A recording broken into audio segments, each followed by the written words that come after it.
Stopping by to see the tree of life. It's a little windy today, a little chilly, but I still come by. It's chilly today. Whew.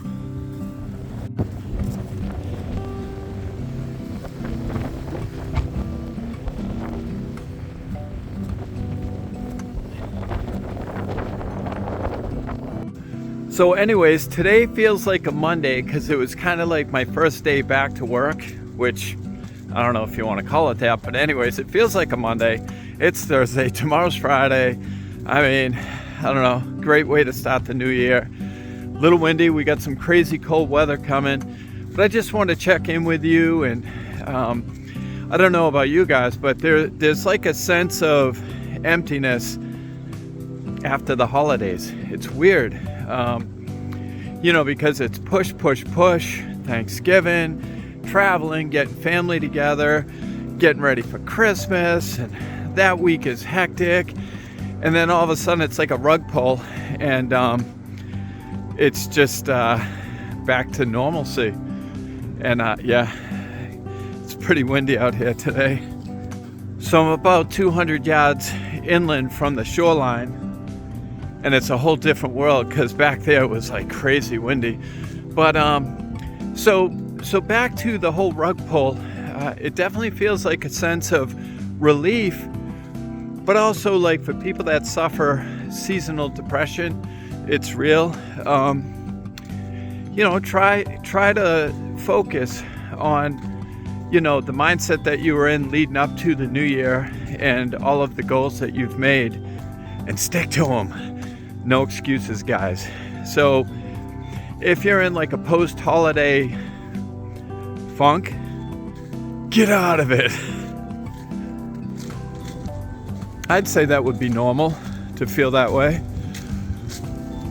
A lot of us, our kids went back home or back to school, and a lot of people are back to work. A lot of people don't have work. It's reasonable to be feeling your feelings, and that's why I'm squeezing in this walk today. I've had a very successful day today with my side ventures, but I still have to come out and, regroup and slow things down, collect my thoughts. And that's exactly what I'm doing. It's so crazy. I don't know about you guys, but I'm always worried about all the people in my life, my kids, friends, just always making sure they're good. And then you get the occasional difficult phone call where you leave that conversation feeling, empathetic. And it can be tough. And that's my biggest struggle, is always feeling for other people. And it hurts myself. It's very difficult not to be like this way if you're this way. So if you are, just understand that you can only try your hardest as best you can. The thing you can do best for all of those people in your life that you're always pulling for is stay strong, so you can offer up whatever you can. And it can be draining because there's a lot of people that are suffering from massive depression, and there's a lot of poor mind health out there, rightfully so. Everything's so expensive. The holidays are expensive. Everything's expensive. Look at this giant cedar tree. That's at least 150 years old. That's probably 30-inch diameter, and it's a slow-growing tree. Amazing. Yeah, so I finally found the lost cemetery out here. The unknown Dighton Rock Cemetery. You can see like some sort of marker right there and another one right there. And there's another one clearly where a tree grew up out of it, and that tree is probably a good 100 years old. Another marker here. Yeah, I found this the other day, and it's pretty cool out here. Now, guys, in the 1770s, when the British came up the waterway up here, they burned down all the villages and killed most of the men. And I only know this because if you do some homework on Google, you can actually read the letters from the British commanders back to headquarters. And it was pretty terrible what they did, and obviously what they did to the indigenous people as well. But so I found a foundation over here, and I'm going to share that with you. So there's some sort of massive rock structure here, and you can see some stones that have been laid down. Here's another rock mound, so we have two. Pretty wild.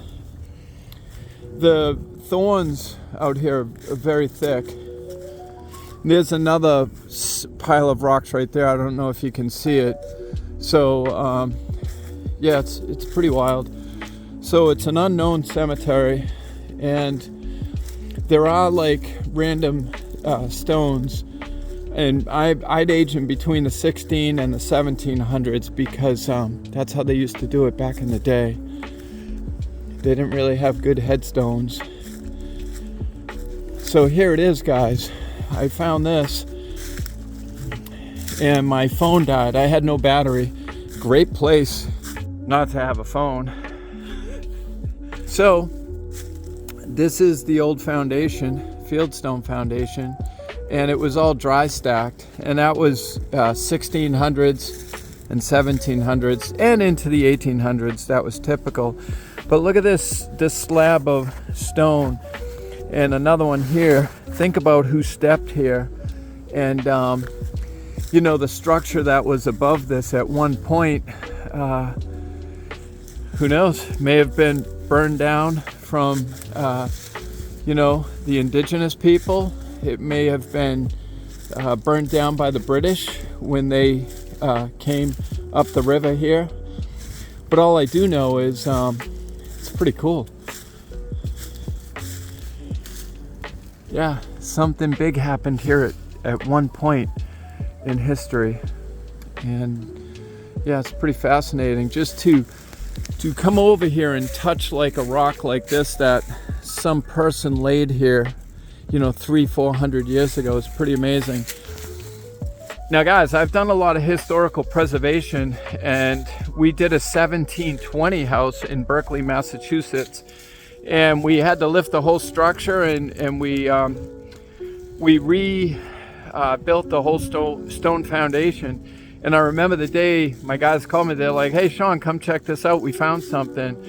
And it's a granite stone, and I called the Smithsonian. I figured it should belong in a place like that, but it says 1776 on it, and they drew like a old-fashioned cannon on it. Who knows what they used? Probably like a burnt stick to draw it on there, but I'll share that with you. All right, guys, so we couldn't make it out in the sunlight, but as soon as I got it in the garage, you can see it. Can you guys see it? It's very hard to tell, but let me help you here. This is like a cannon, and that's the wheel, and that's like a leg on the back. 1, 7, 7, and there's a faint 6 right there. But can you see it? And if you go up closer, you can see the lines for the spokes of the wheel. Yeah, I've been in contact with the Smithsonian, and I think it should be there. But this was the painted side of the foundation on the outer side. And when my guys redid the whole foundation, they found that. And there was another one from 1852. But isn't that pretty cool? But yeah, look at this. So this side of the foundation is obviously all backfilled with stone. So good Lord only knows what was here. It might have been like a center fireplace in the middle, and it just kind of fell in. But anyways, so how cool is this? Somebody recently turned this rock over.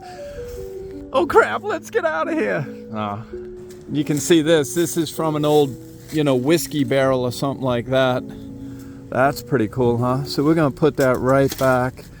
And yeah, anyways. So this is the hidden cemetery. I've heard about it. I've walked through these woods for hours trying to find it. And obviously we have some stone wall here. But yeah, really cool out here. So let's get back on the trail.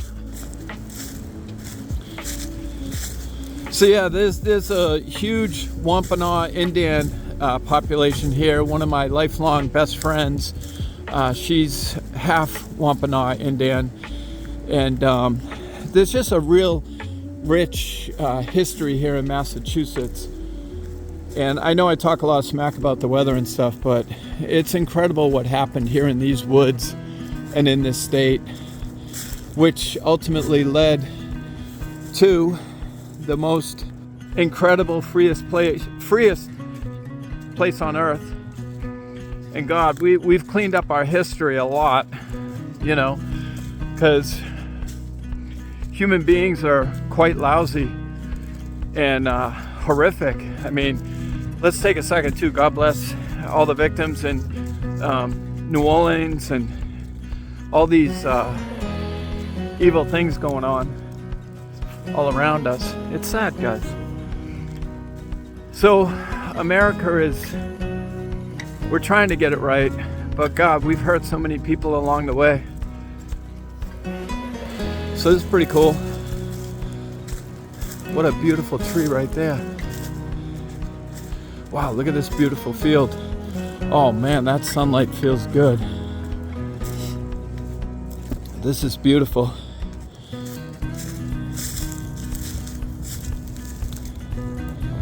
It's fantastic. Beautiful stone wall. All right, moving onward and upward. I hope you're having a great day. Now listen, guys, I started this conversation. I wasn't in the best spot because I had a heavy conversation with someone I love very much. And I already feel better. You know why? Because I'm being mindful and I'm creating my mindset through a nice walk in nature and some discovery and thinking about what might have happened to those people in that house or cabin at some point. You know, if you keep things relative and understand what we have, which is we're here today, we're alive, that helps you keep everything in perspective.